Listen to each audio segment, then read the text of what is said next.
Welcome back, everybody, to the channel. Vital Aspect Gaming presents Train Sim World 6, and this was just released today on Steam. Some people have been playing it 5 days ahead of time if you got the advanced access copy. But we are just going to dive through the menu and look at the trains and just get a little first impressions here and do a couple training modules, just the basics. So let's see what trains we have in Train Sim World 6. So, Train Sim World 6 includes this Aero 3 New Jersey train, electric locomotive, a Avco General Electric 25 kV AC overhead, and then also it expands the routes for the BR401DB, and also added on here is the Great Western Railway, the Class 802 and the Class 150. Those look pretty nice.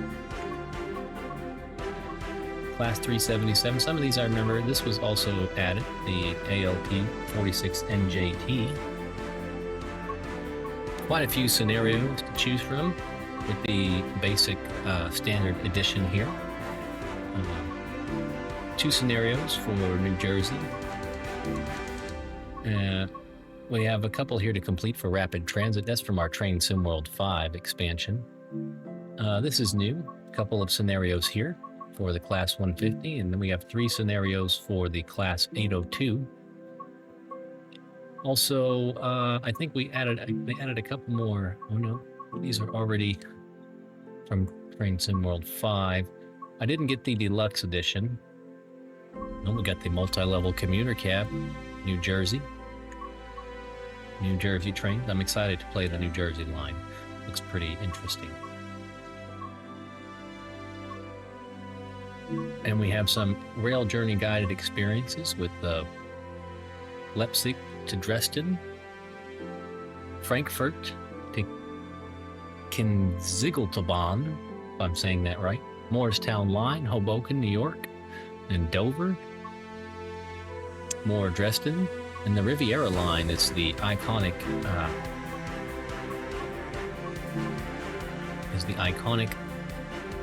expansion for Train Sim World 6. It's supposed to look pretty nice. They have an introduction, a Class 150 driver, a Class 802 driver, a coastal course, and a little extreme. That looks like take on a selection of services during a variety of harsh weather conditions. Okay.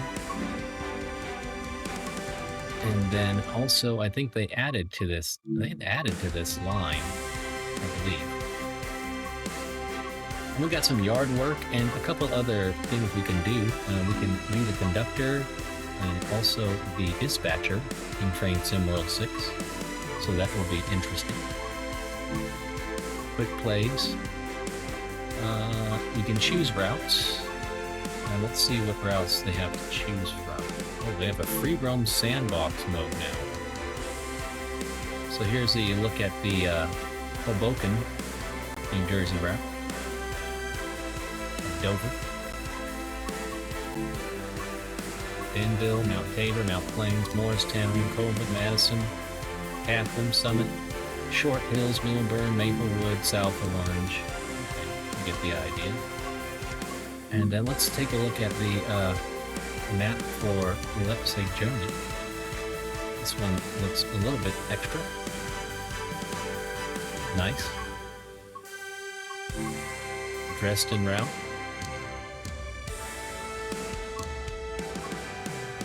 And the Riviera line. Let's take a look at the Riviera line. All right. Not bad. Not bad for the standard edition. So we'll get into a couple of training scenarios and then we will dive into playing a few scenarios on the next video. So just to get an idea of the graphics and how everything is looking, just a little quick introduction to Train Sim World 6 today. Thanks for tuning in. Don't forget to hit the like, subscribe, and smash that notification bell too.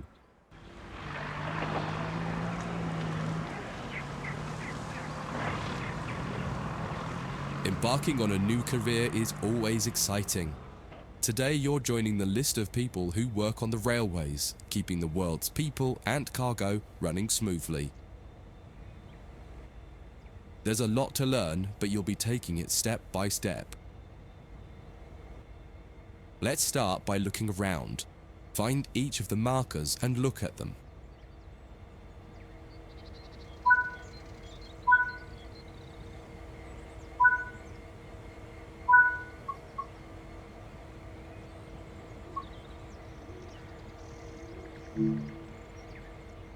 Before you get to the trains, take a quick tour of the facility here and learn the basics of moving around on foot.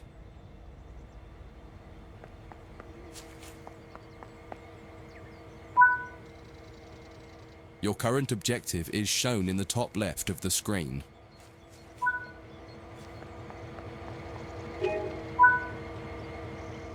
You've just been awarded some action points. These are displayed in the top right corner of the screen and count towards your overall experience level for the game. This is one of the many route tasks you can discover. Keep an eye out for other tasks that will ask you to place, collect, or fix a variety of things. Head into the main building to continue your induction. Walk over to the waiting.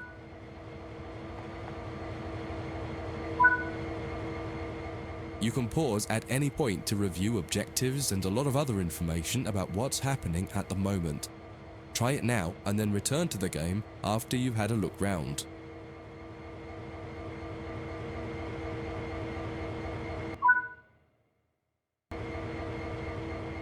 Now that you've covered some of the basics of moving around and interacting with the environment, let's take a walk through the building and find the trains.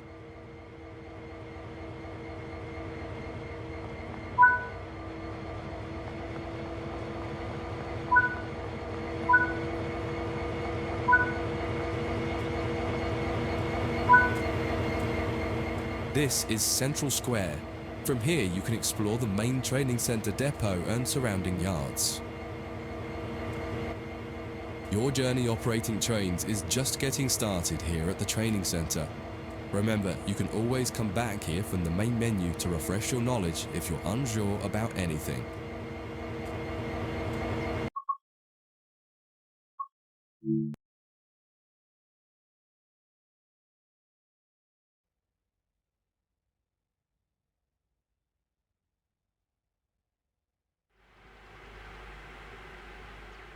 In this training module, you'll learn about the on-screen overlay known as the heads-up display, or HUD.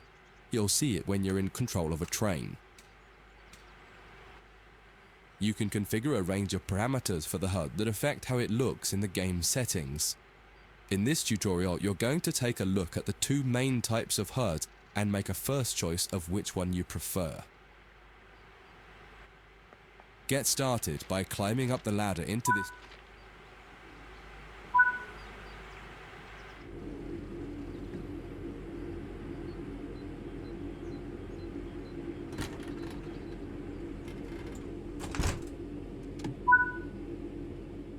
Welcome to the most important seat in the train. Before you can start learning how to make the train move, you're going to need to understand what the HUD is telling you. There are three types of HUD. The one you're seeing now is the normal HUD. You'll learn that first, and then take a look at the minimal HUD next.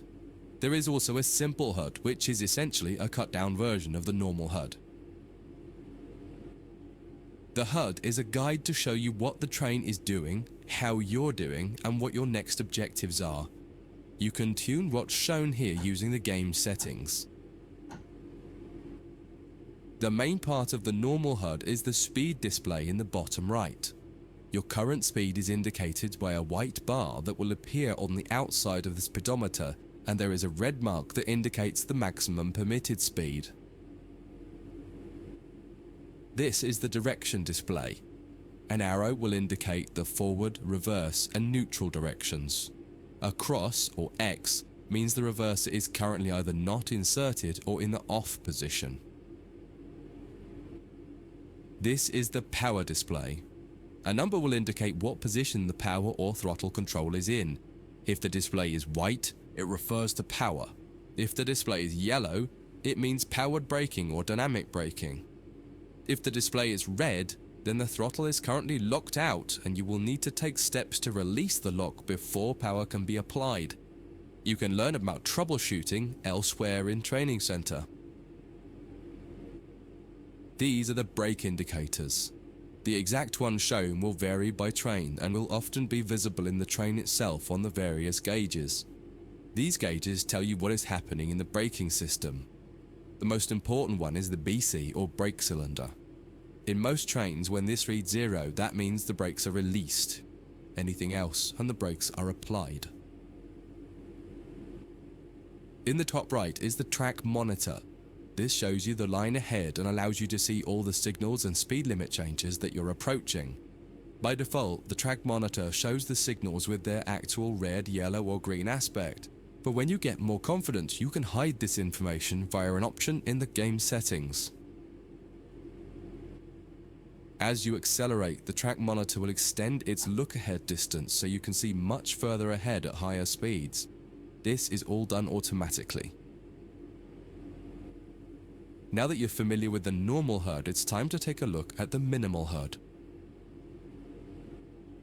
You can change this via the game settings, but for this tutorial the game will change it automatically. You can see that most of the HUD is now gone. You are left with basic information in the top left corner.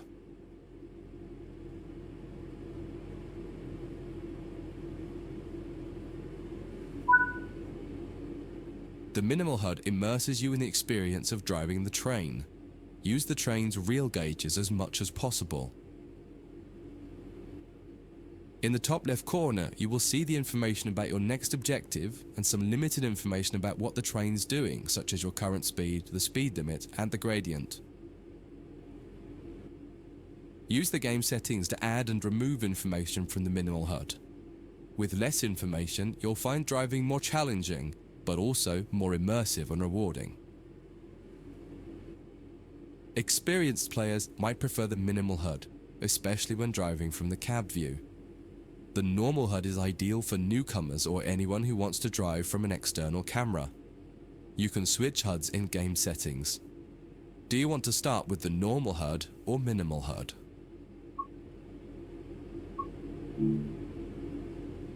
That concludes this module. If you wish to replay it, you can come back to it at any time via the Training Center.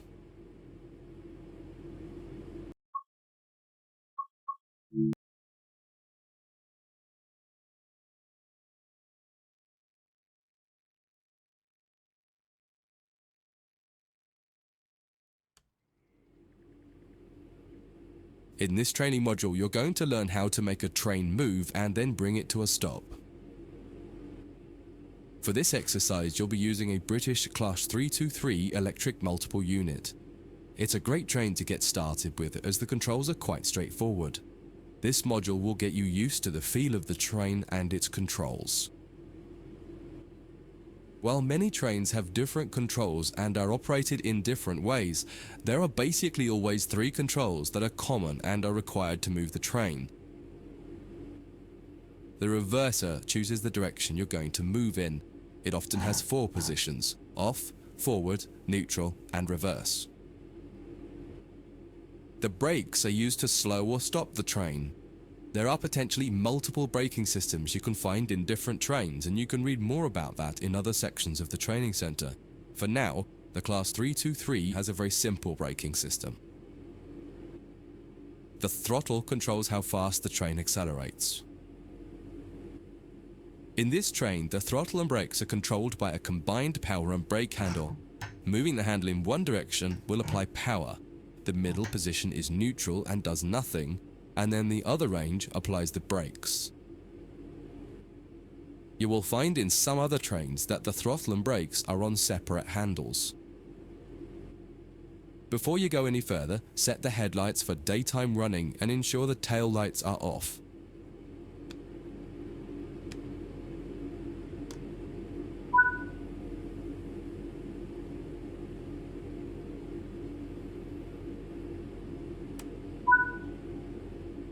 We want to move the train forwards, so set the reverser to the forwards position.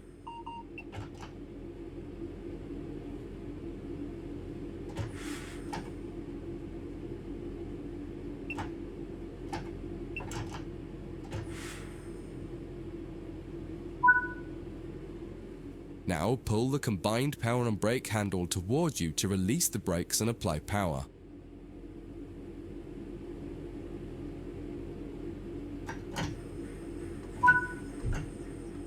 In the top left, the accelerometer shows you how fast you're speeding up or slowing down.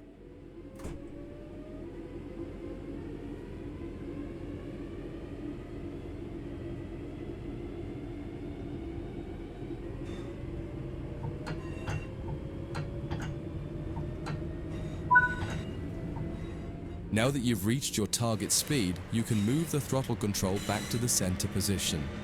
The train will then coast on level ground and only...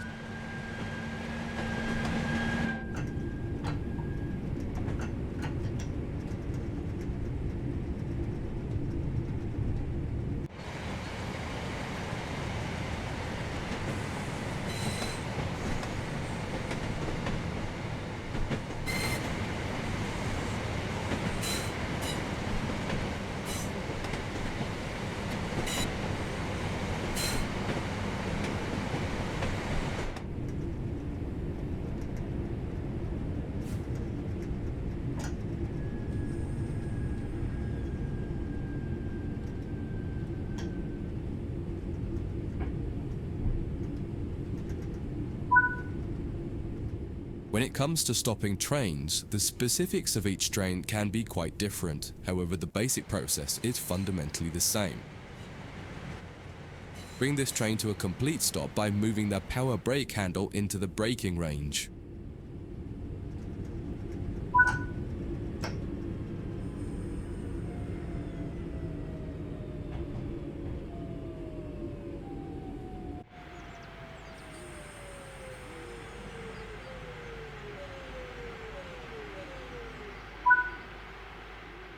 The amount of braking you will need to apply also varies depending on whether you're going uphill or downhill and how heavy your train is.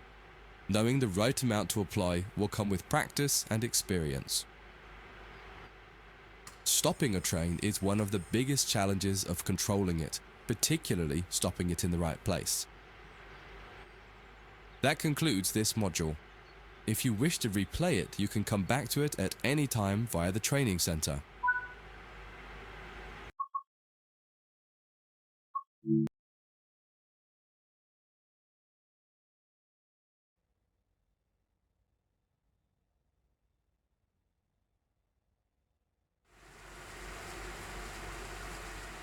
In this training module, you'll be learning basic passenger operations in this Class 323 electric multiple unit. This part of the training center is the Metro Loop. It is used primarily for driver training for passenger trains that are generally shorter or might stop more frequently in normal operating practice. It consists of 2 platforms. In this module, we'll be doing a complete circuit and practicing stopping at both stations. When you're ready, open the door and climb aboard the train.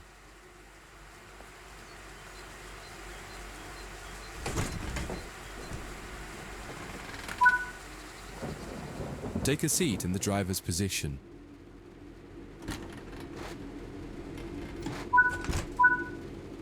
Always remember to close the driver's door once you get in the cab. Some trains will prevent the brakes from releasing if any doors, including the driver's door, are still open. To unlock the control desk, insert the master key and activate it.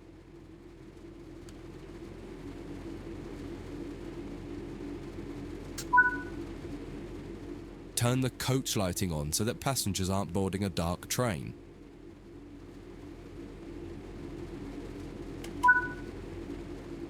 To allow passengers to board the train, you will need to open the correct doors. In order to use the buttons in the cab, you must first insert and then turn the door key to the on position.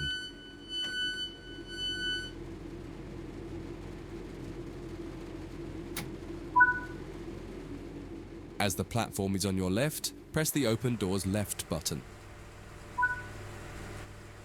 The weather has turned quite bad, so you'll need to turn the wipers on.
The cab light is currently on. Make sure to turn it off. It's useful to find your way around in the cab, but can make it hard to see out of the window, so you should always turn it off before you start moving.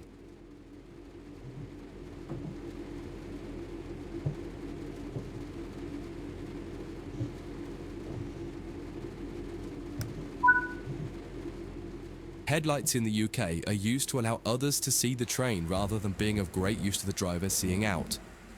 Set the headlights for daytime running and ensure the tail lights are off.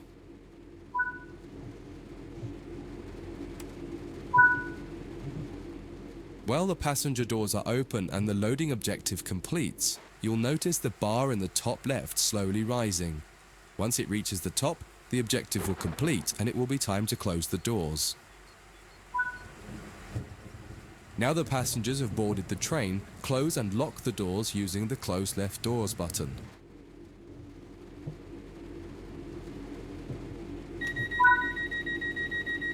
Apply some power to get moving.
You're approaching the next station. Use the power brake handle to apply power so that you come to a gentle stop at the indicated marker on the platform.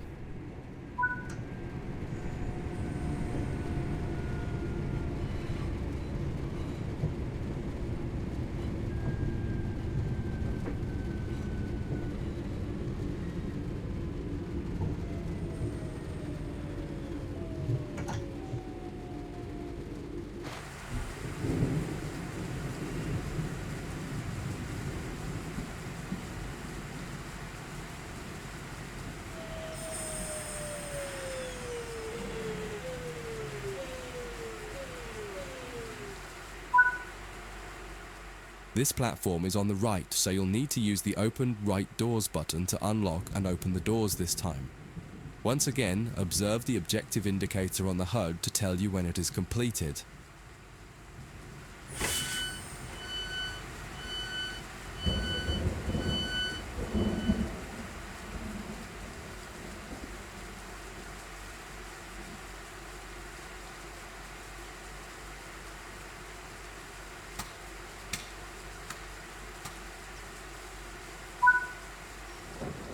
Use the Doors Close Right button to close and lock the doors.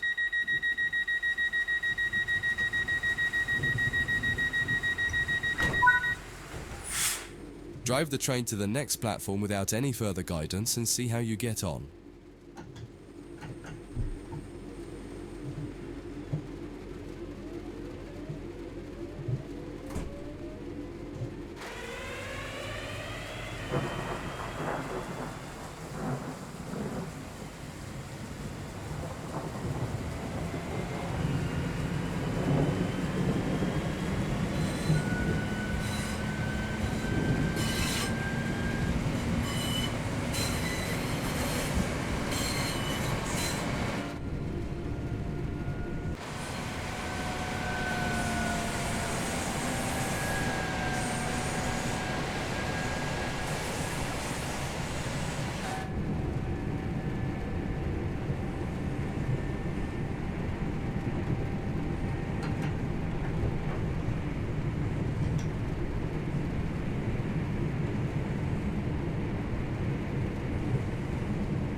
That concludes this module. If you wish to replay it, you can come back to it at any time via the training center.